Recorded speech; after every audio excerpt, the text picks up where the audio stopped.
Welcome, guys, and thanks for joining me on The Wise Guys. I am Professor ATS, and right now we are going to go over my top 10 picks. For the segment, we're going to call it the top 10 RPOs, also known as run play options. So, our run play options of the week, getting right into this. Time is money, and as my favorite saying, we'll stick to it. So, time is money. Pick number one.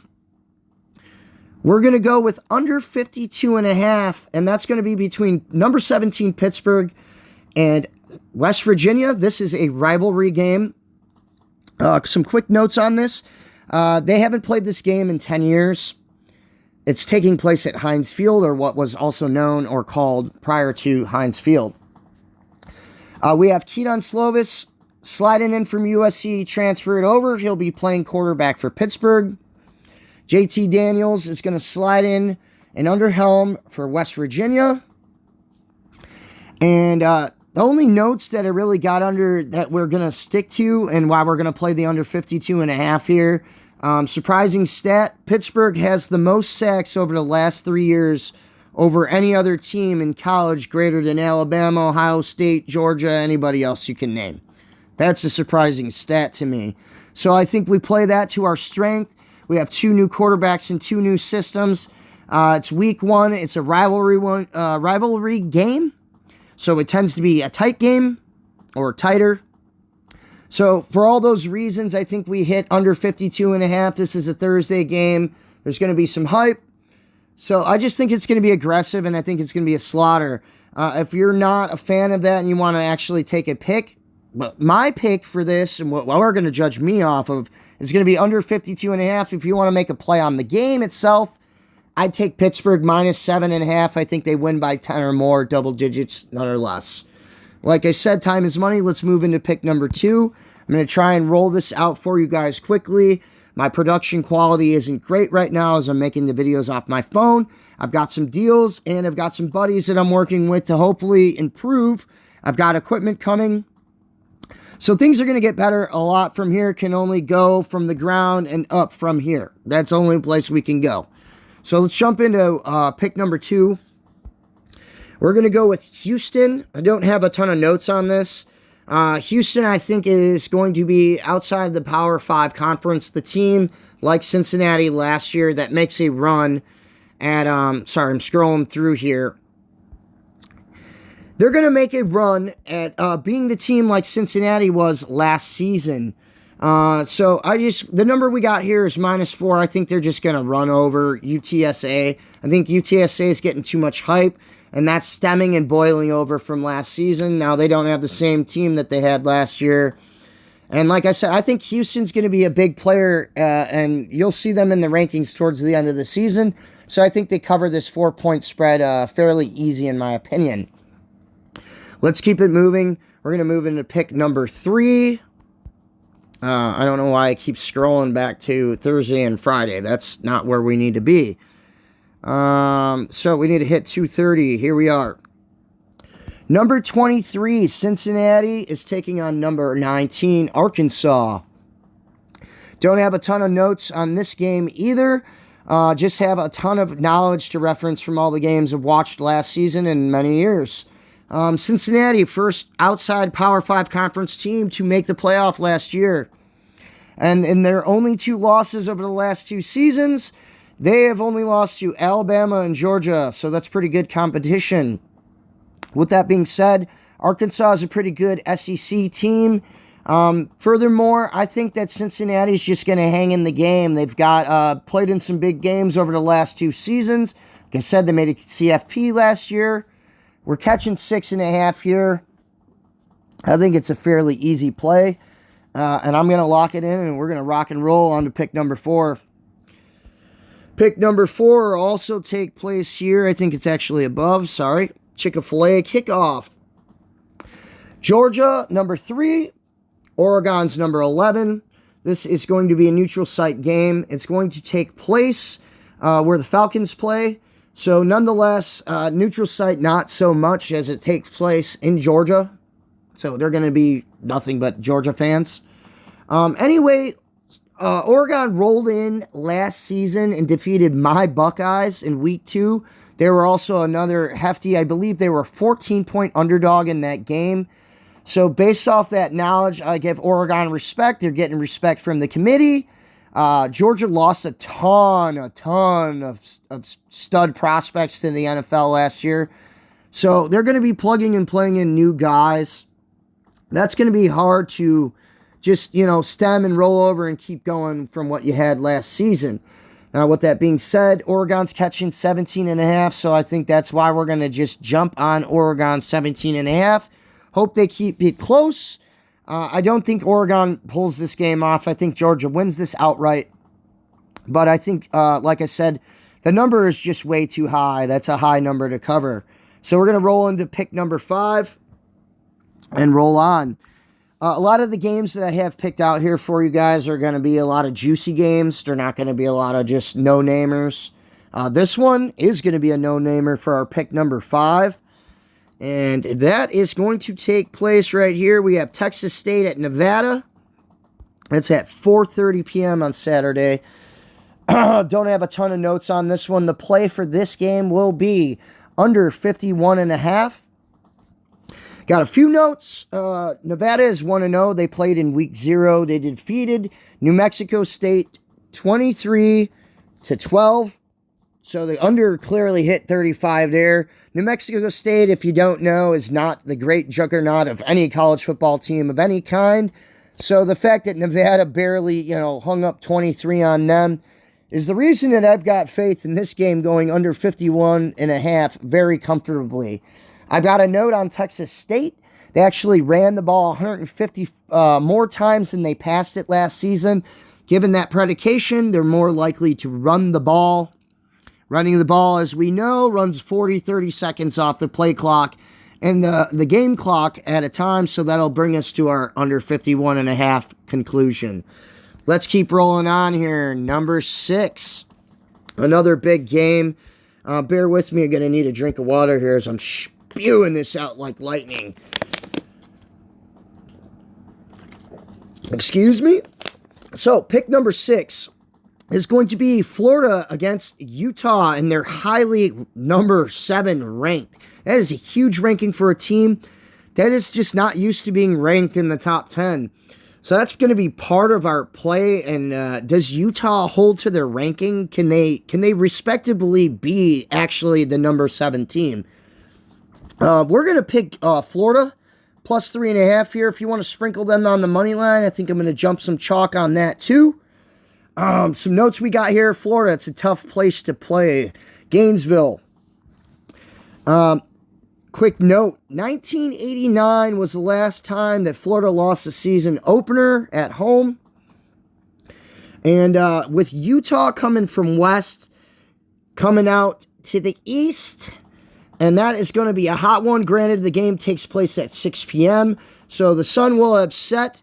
The humidity will still be in effect. So I do think late in the game, this is what I think happens late in the game. Utah gets a little run down. The crowd's heavy. They're not used to playing in giant big games like this. Florida's used to playing in them all the time. They have to play Alabama and a bunch of SEC teams all season. So they're used to this get-go and ready to rock. We're ready to rock. Florida plus 3.5. You can lock that in. Let's move on to pick number 7. And this is the juiciest game on the slate of Week 11. Actually, I got to scroll all the way to the top here because... it's not all the way at the top. I don't know where this game is listed in... Oh, yeah, actually, it's at the top of Saturday. Seeing as I'm a Buckeyes fan, ESPN scrolls that towards the top for me. Anyway, back to the video and the picks and what we're doing here. Ohio State taking on Notre Dame, number 2 versus number 5. This game will take place in the Shoe. The number here is 17.5. Buckeyes are favored by. That's a huge number. I could see them covering this. I could see them not covering this. I could see this being a close game. I really don't think it's going to be a close game. So our pick and our play for this game is going to be over 59. Ohio State is got the best quarterback, the best wide receiver, and the best running back. Opinionated pretty much across the league from well-known anybody in any show that you've heard. I'm sure you've heard this spiel. They're a juggernaut on offense, so... I typically think they're going to put up 40 to 50 points in this game and blow Notre Dame away. With that said, they've improved their defense. They get Knowles over from Oklahoma State, the defensive coordinator. So I think their defense improves. They struggled on defense last year, and that's kind of been their niche and the reason that they haven't been able to produce more college football championships besides the inaugural one we got in 2014. With that said, I think Notre Dame's able to at least put up 20 points in the game again, but I don't think I just don't think they have the juggernaut that is Ohio State to keep up in a game like this. And I think just, it pours on, and late at the game, Notre Dame just gets discouraged, and then we'll get to the end of the game and, look up the scoreboard, and Ohio State's probably up by a good 25 or so. So anyway, lock in over 59. I think this is going to be a shootout fest. So this will be a fun one to watch for all of us. Roll into pick number 8. This is not going to be a barn burner game for you guys. This is a late Saturday night game. Actually, it's the last game on the slate. And it is going to be Western Kentucky rolling in at minus 16. I got to scroll way the hell down.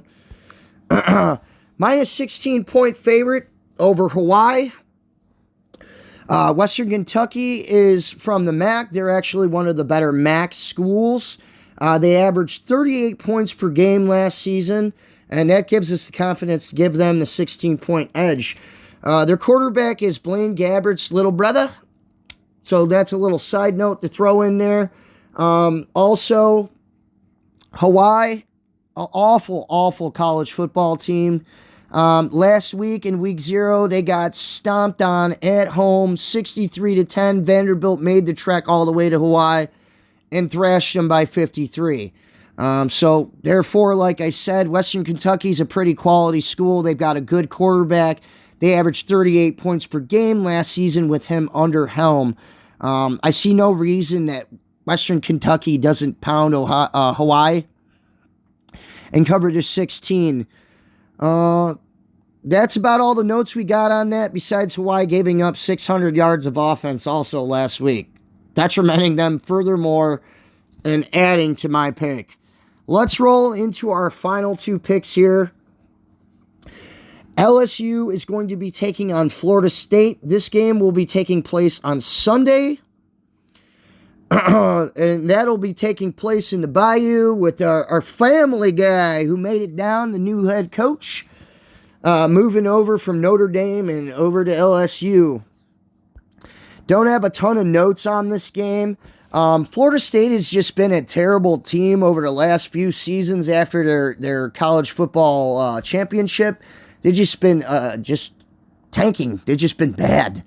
LSU hasn't been great over their last couple seasons. They've had a lot of injuries and a lot of other issues that took place since their outstanding championship performance just a couple years ago.